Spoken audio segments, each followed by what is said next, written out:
মজার মজার কার্টুন, মজার মজার কার্টুন, মজার মজার কার্টুন, মজার মজার কার্টুন, মজার মজার কার্টুন, মজার মজার কার্টুন, মজার মজার কার্টুন। অনেকদিন আগে একটি গ্রামে একটি ছেলে থাকত। তার নাম ছিল সবুজ। আর তার একটি বন্ধু ছিল, তার নাম হচ্ছে রবিন।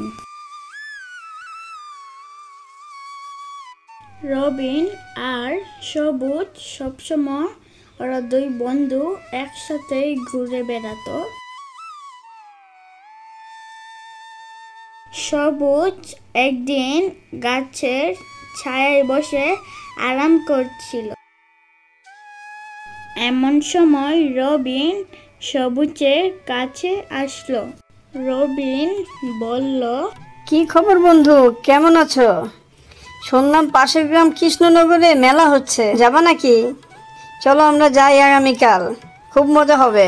সবুজ উঠে দাঁড়িয়ে বলল, কিন্তু কৃষ্ণনগরে যাওয়ার পথে তো একটা জঙ্গল রয়েছে, শুনেছি ওই জঙ্গলে অনেক ভয়ঙ্কর প্রাণী থাকে।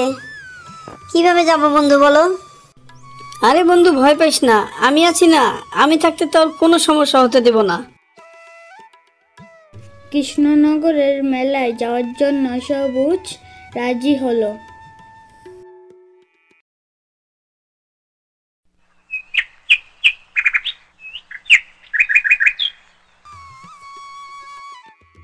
পরের দিন সকালে তারা মেলার উদ্দেশ্যে রওনা দিল।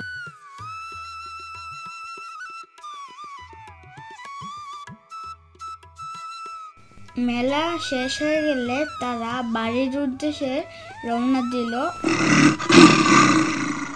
হঠাৎ একটি ভয়ঙ্কর শব্দ শুনে তারা দাঁড়িয়ে গেল।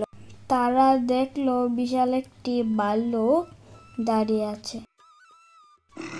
ভাল্লুকটি তাদের কাছে আসতে লাগলো। এই অবস্থা দেখে তারা দূরে পালাতে লাগলো। দূরে এসে রবিন একটি গাছের মধ্যে উঠে বসলো। বন্ধু, আমি তো গাছে উঠতে পারি না, তুই আমাকে একটু টেনে তোল। কিন্তু রবিন কর্ণপাত করল না। সবুজ মরার অভিনয় করে গাছের তলায় ঘুমিয়ে থাকলো। সবুজ জানতো ভাল্লুক কোনো মরা প্রাণী খায় না, সে এই জন্য নিঃশ্বাস বন্ধ করে ঘুমিয়ে রইল। ভাল্লুকটি নিজের কান সবুজের মুখের দিকে আনলো। কোনো শব্দ না পেয়ে ভাল্লুকটি ভাবলো এটি মরা। দূর, এই মরা মানুষ খেয়ে আমি কি করব, চলে যাই এখান থেকে। এই কথা বলে ভাল্লুকটি চলে গেল। ভাল্লুকটি চলে গেলে রবিন গাছ থেকে নেমে এসে বলল, কি বন্ধু, ভাল্লুকটি তোমার কানে কানে কি বললো? সবুজ বলল, ভাল্লুকটি আমাকে কানে কানে বলেছে, বিপদের সময় প্রকৃত বন্ধু চেনা যায়। প্রকৃত বন্ধু কখনো বন্ধুকে বিপদে ফেলে চলে যায় না। ভিডিওটি দেখার জন্য অসংখ্য ধন্যবাদ। ভিডিওটি ভালো লাগলে আমাদের চ্যানেলটি সাবস্ক্রাইব করে পাশে থাকা বেল আইকনটি বাজিয়ে দিন।